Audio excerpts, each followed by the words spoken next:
Okay, today I'm going to train planche and L-sit. So I'm going to do L-sit to planche variations. I'm going to open up as much as I can. So this is going to be a follow along. So I'm going to show everything I'm doing from the warm up through to the progressions to when I fail. So I'm just warming up with some support holds. I'm going to play with scapula positioning, so open and closing between elevation and depression in this position. So at the top, bringing the shoulders back and down, chest open. Notice as well, I'm going to open hip. A lot of people, when they do this position, they close the hip. So I'm trying to focus on open the hip, so glutes are on, abs are on. So I've got that one segment piece. So if you wanted to, you could open up through there, see how it's one piece and it's not this flapping about.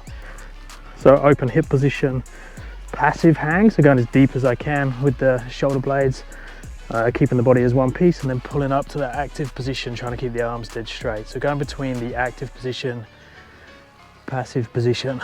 So do a few of these, and also pulling up to arch and scapula, so bringing the shoulder blades together, opening the chest, arching, trying to keep the arms dead straight, back down to passive. I'm probably going to throw in some bar muscle ups as well into today's session, just still working on them dynamic ones. I've changed a little thing with that and it's making it much easier. I'll show you that as we go. Now it's very windy today, so just going to test this microphone. So back up into the support position, so shoulders back and down, chest open. Now I'm going to pull up into protraction. So I'm going to push around the back, bring the knees up a little bit. Hold for a few seconds, come back down.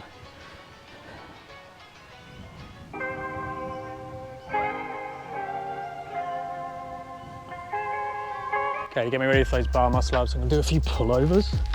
So just up and over the bar, and then more of a dynamic eccentric, right down.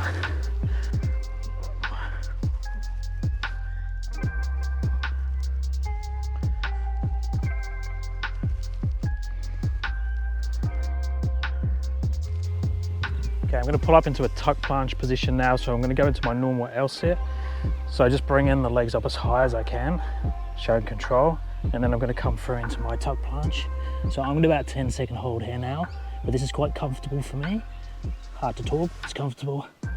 If you don't have this, you could do the same thing. Just have your toes on the bar, either turn them over, or try and get into that protracted position, shoulders forwards, hips roughly in line with the shoulders. Hold there. And then you could do the eccentric to the L-sit, especially if you don't have the concentric.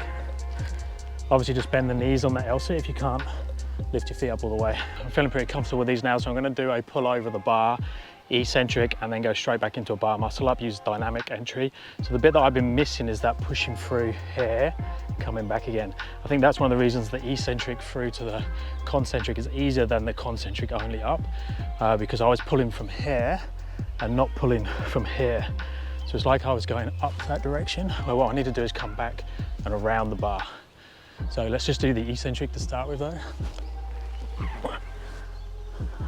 So from here, and then I'm going to push the shoulders through and then back over.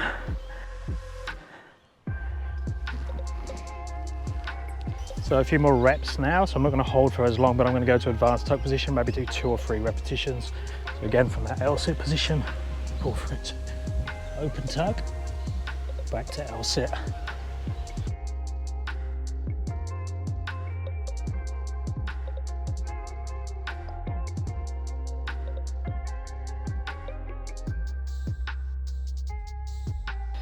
So another nice variation if you have a setup like this where you could do P-bars on the floor, is if you don't have the tuck planche or advanced tuck planche position, you go tippy toes.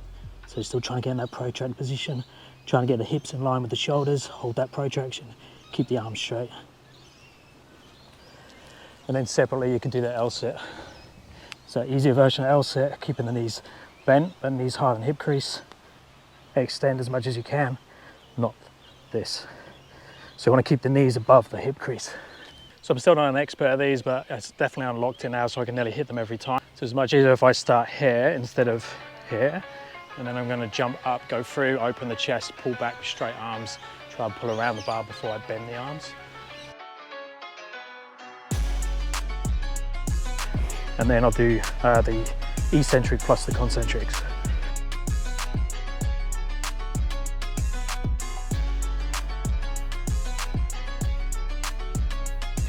See, technique's still not great. I'm bending my arms too early. Ideally, I'll be straighter at the back bit before I pull over. Work in progress. Okay, same thing as before, but I'm not going to do the repetitions now. I'm just going to do 1 rep from a high, or high as I can, L-sit position through to my frog position. So a frog is in between straddle planche and advanced tuck planche. The way you can tell whether you're actually advancing towards the correct position is if your knees are at least the same, or ideally a little bit further away from the shoulders. Some people, when they do the straddle or the frog, they bring their knees back towards their arms. Definitely a mistake I've made in the past. You're not actually progressing it and making it harder.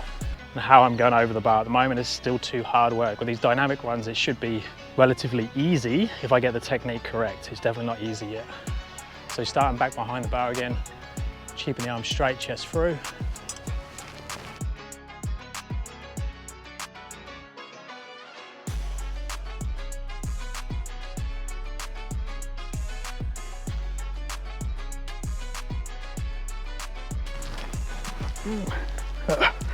Okay, 3.5. Okay, let's just run through these planche positions again. So obviously full planche is going to be here.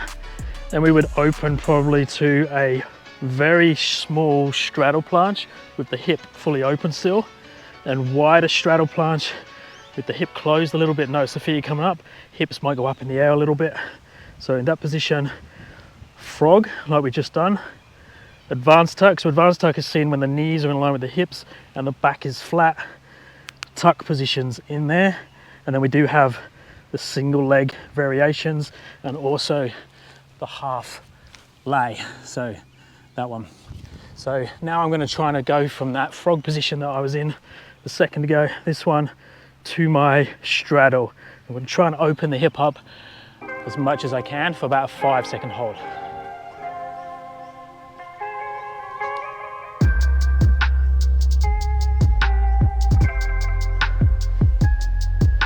Not sure if the arms were straight enough. So we're going to do the same thing with the muscle ups again. I'm just going to film from a different angle to try and get a little bit more of a side arm position.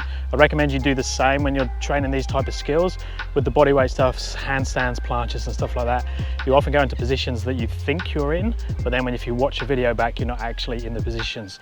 So if you don't have anyone coaching you or there in the moment, videoing yourself is really powerful. I find with a lot of my online clients that just the process of them filming themselves to send me the videos helps them to understand what they're doing, and some of the time they don't actually need me to go back and because they know what I'm going to say before I say it because they've seen the video themselves. It's a little bit hard to start with to look at yourself in third person and not go, oh, my bum looks big, or I look chubby today, or whatever you pick on yourself. Everyone does that, but once you get used to it, just look at it third person. Imagine you're coaching the person that you're looking at on the screen. It really helps. Okay, I'm going to have some fun now. I'm going to go into the dynamic reps and not hold for much time at all, but I'm going to try and go through towards that full planche position. Now there's a point, because I'm coming through the L-sit, there's a point where you come up and you just get that apex of the movement, so the top of the momentum, hover for a second before you come down. Obviously I'm going to use that to my advantage, but I want to try and hold there for like 1, 2 and then come back down again. If I was just swinging, there's no time under tension in that sweet spot. Even holding for 1 or 2 seconds is not really enough time under tension to get any strength gains, but it's good to fun to play over at the end of the session.